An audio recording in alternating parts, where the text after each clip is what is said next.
నర్సాపురంలో బాలోత్సవం కార్యక్రమం ఘనంగా జరిగింది. నర్సాపురం డివిజనల్ అధికారి దాసరాజు ఈ కార్యక్రమాన్ని ప్రారంభించారు.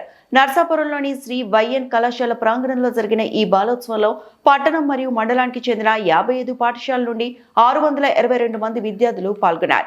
ఈ సందర్భంగా దాసరాజు మాట్లాడుతూ విద్యార్థులు ఒకే వేదికపై చేర్చి వివిధ అంశాలపై పోటీలు నిర్వహించడం వల్ల వారిలో సృజనాత్మకత శక్తి పెరుగుతుందని తెలిపారు. ఇటువంటి కార్యక్రమాలు నిరంతరం కొనసాగాలని కోరారు. ఈ కార్యక్రమంలో దేశభక్తి గీతాలు, సాంప్రదాయ నృత్యాలు, ఫ్యాన్సీ డ్రెస్, జానపద నృత్యం, వ్యాసరచన, కథారచన, చిత్రలేఖనం వంటి పోటీలు నిర్వహించారు. ఇంగ్లీష్ వ్యాసరచన సీనియర్ విభాగంలో పి శరత్ సూర్య కార్తిక్ ప్రథమ స్థానం సాధించారు. పి మోక్ష ద్వితీయ స్థానం పొందగా ఎస్కే రిజ్వాన్ తృతీయ స్థానం సాధించారు. తెలుగు వ్యాసరచన సీనియర్ విభాగంలో మోపిదేవి మధుప్రియ ప్రథమ స్థానం సాధించగా పి మీనాక్షి ద్వితీయ స్థానం, కోడలి మాధురి తృతీయ స్థానం పొందారు. కథారచన జూనియర్ విభాగంలో గాడి యుద్ధస్థిరుడు ప్రథమ స్థానం, ఎం ప్రవీణ ద్వితీయ స్థానం, జి వర్షిని తృతీయ స్థానం సాధించారు. బహుమతి ప్రదానోత్సవంలో శాసన మండలి సభ్యులు బొర్రా గోపిమూర్తి పాల్గొని విజేతలకు ప్రశంసా పత్రాలు, మెమోటోలు అందజేశారు. విద్యార్థులు సామాజిక అంశాలపై కూడా అవగాహన పెంపొందించుకోవాలని ఆయన సూచించారు. ఈ కార్యక్రమానికి నర్సాపురం బాలోత్సవ అధ్యక్షులు పూరిళ్ల శ్రీనివాస్ అధ్యక్షత వహించారు. పలువురు కమిటీ సభ్యులు, నాయకులు పాల్గొన్నారు. 99 వచ్చినోడు ఒక మార్కు రాలేదని బాధపడతా ఉన్నాడు. 95 వచ్చినోడు 99 రాలేదని బాధపడతా ఉన్నాడు. 90 వచ్చినోడు కనీసం 95 అయినా రాలేదని బాధపడతా ఉన్నాడు. బాధపడే చదువులకి మారిపోయింది. చదువు ఆనందం లేకుండా మారిపోయినటువంటి పరిస్థితి ఈ రోజున ఉన్నటువంటి పరిస్థితి ఉంది. 35 మార్కులు వచ్చినోడు ఉన్నతమైనటువంటి స్థానంలో, ఉన్నతమైనటువంటి ఉద్యోగంలో, ఉన్నతమైనటువంటి పదవుల్లో చేపట్టినటువంటి పరిస్థితుల్ని మనం చూసాం. ఇక్కడ 99 మార్కులు వచ్చినోడు కూడా ఎందుకు పనికి రాకుండా పోయినటువంటి పరిస్థితులను కూడా ఇక్కడ చూస్తూ ఉన్నాం.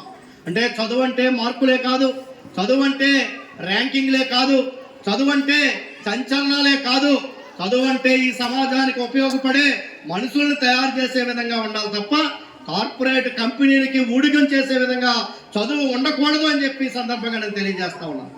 ఈ రోజున ఏం చదువుతూ ఉన్నాం, మనం ఏం చదువుతూ ఉన్నాం అంటే అందరం ఎంపీసీలు చదువుతూ ఉన్నాం.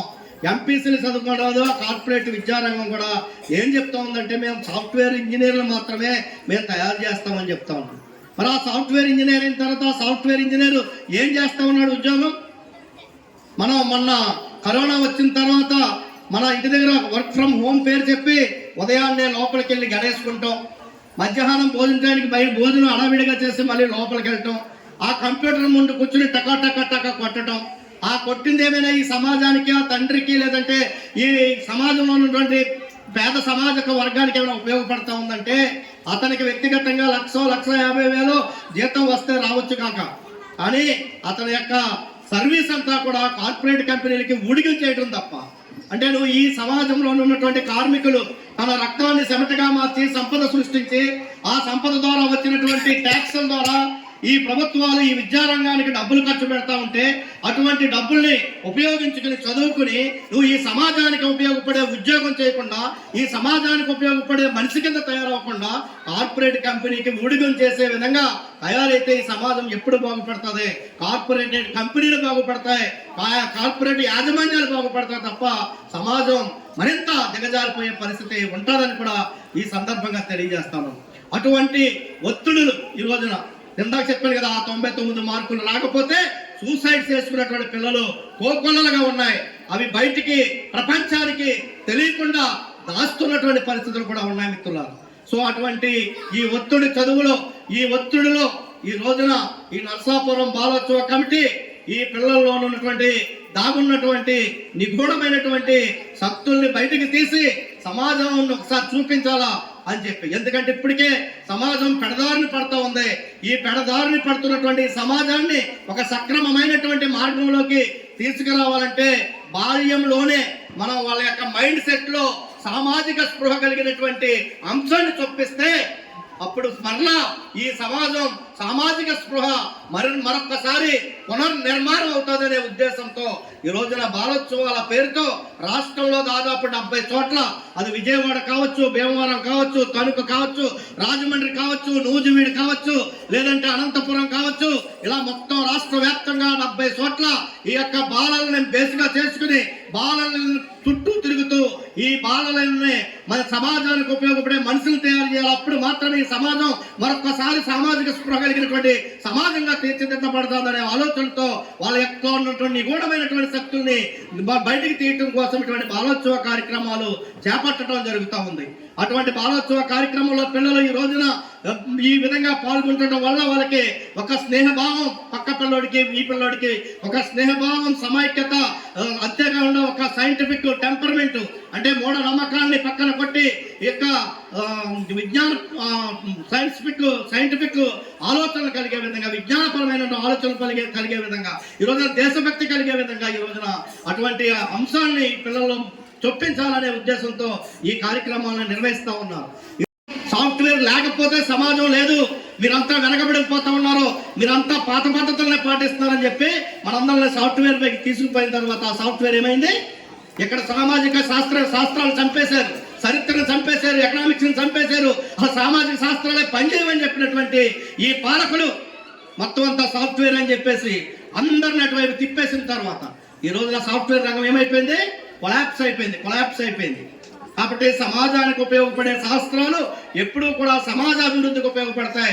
అటువంటి శాస్త్రాలను మరొకసారి పునర్నిర్మాణం చేసుకోవాల్సినటువంటి అవసరం ఉందని కూడా చెప్తా ఉన్నాను. అంతేకాదు ప్రధాన అంశమైనటువంటి మన రామరాజు గారు చెప్పారు ఒక విషయం, పిల్లలు బాగా మార్కులు సాధించే ఒక యంత్రాలాగైతే తయారవుతున్నారు, కానీ మరీ యాంత్రికంగా మారిపోయి చిన్న సమస్య వచ్చినా తట్టుకోలేని విషయం వస్తుంది. నేను చిన్నప్పుడు హాస్టల్లో చదివాను. హాస్టల్లో మాకు యాక్టివిటీ ఏంటంటే పాటలు పాడటం.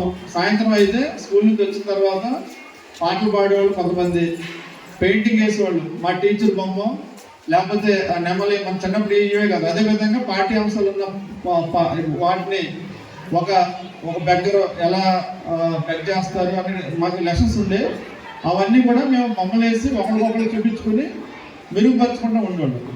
అదేవిధంగా కొంతమంది పోటీలకు వెళ్ళేవాళ్ళు, ప్రైజులు వచ్చాయి. ఇంకా పాటలు పాడటం, తర్వాత వాయిద్యాలు, ఇన్స్ట్రుమెంట్స్, డప్పు వాయించడం కానీ ఇవన్నీ కూడా అందరికి వచ్చు. ప్రతి ఒక్కరు ఒక బెంచ్ మీద అన్నా ఏది లేదు. పాట పాడేటప్పుడు మన అట్లు ఉంటాయి కదా, పరీక్ష రాసి అట్లు ఉంటాయి, ఆ అట్ల మీద సౌండ్ చేయడం, లేదా ప్లేట్లు ఉంటాయి హాస్టల్లో, ఆ ప్లేట్లు కొట్టుకుంటా ఎంజాయ్ చేసేవాళ్ళు. అదేవిధంగా ప్రతి ఆటలాడేవాళ్ళు. ఆటలాడటం వల్ల ఏమవుతుందంటే ప్రతిరోజు గెలుపోవడం ప్రతిరోజు ఉంటాయి మనకి. ఎట్టి పరిస్థితిలో ప్రతిరోజు ఒక్కళ్ళే గెలవరు. అక్కడ ఈ రోజు మన టీం గెలుస్తుంది, ఇంకో రోజు ఇంకో టీం గెలుస్తుంది. అదేవిధంగా విపరీతంగా నేను ఆటలు అయితే ఆడేవాడిని. మరి ఇప్పుడు వీళ్ళని ఇక్కడ తీసుకొచ్చారు, మీరంతా చాలా గొప్ప తల్లిదండ్రులే. కారణం ఏంటంటే మీరు మరి వాళ్ళలో మీ పిల్లల్లో ఉన్న టాలెంట్ని మీరు ప్రోత్సహిస్తున్నారంటే చాలా గొప్ప వాళ్ళు. ఈ యొక్క కాంపిటేటివ్ వరల్డ్లో వాళ్ళకి ఇంత టైం ఇచ్చి వాళ్ళని ఎంకరేజ్ చేస్తున్నారంటే మీకు హ్యాట్స్ ఆఫ్ అది. అదేవిధంగా ఈ యొక్క మన బాలోత్సవం చేస్తున్న నిర్వాహకులు ఎవరైతే ఉన్నారో వీళ్ళందరూ కూడా మరి మంచి మంచి హోదాల్లో